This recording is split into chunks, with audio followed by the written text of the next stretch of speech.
તમારા અર્ધજાગ્રત મન પાસે અદ્ભુત અને અનંત શક્તિ હોવા છતાં એ તમારા જાગ્રત મનનું સેવક છે, કારણ કે તે વિચારી શકતું નથી, તર્ક કરી શકતું નથી.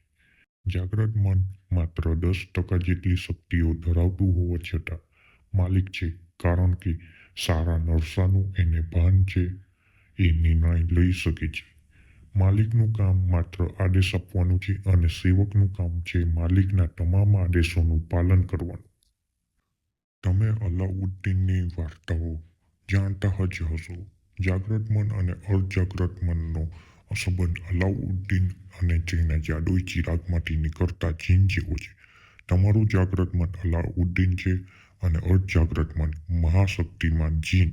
અલાઉદ્દીનનો જીન એટલો પાવરફુલ છે કે અલાઉદ્દીન જે માંગે તે હાજર કરે, પરંતુ એને આદેશ આપવો પડે. આદેશ વગર એ કશું ન કરે. આદેશ આપવા માટે એને જગાડવું પડે. અલાઉદ્દીન એને જગાડે નહીં તો એ ચિરાગની બહાર પણ નહીં નીકળે. પણ નીકળે એટલે તરત કહે, હુકુમ મેરે આકા. પછી આકા જે કામ સોંપે એ પતે જ. તમારું અર્ધજાગ્રત મન પણ અલાઉદ્દીનના જીનની જેમ તમારી દરેક ઈચ્છા પૂરી શકે તેમ છે, પણ એને હુકુમ આપવા પડે, આદેશ આપવો પડે, કારણ કે એ સેવક છે અને તમે છો એના માલિક.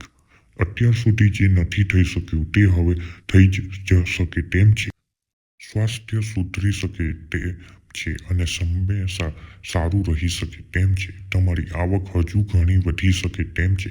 એ માટે તમારી પાસે મહાશક્તિમાન સેવક છે, પરંતુ એને આ કાર્યો કરવાનો આદેશ આપવો પડે. તમે તૈયાર છો હુકુમ કરવા? ઓર્ડરો આલવા કોને ના ગમે, પણ એ આદેશ વ્યવસ્થિત રીતે વૈજ્ઞાનિક ઢબે આપવા પડે. આ આદેશ એટલે શું?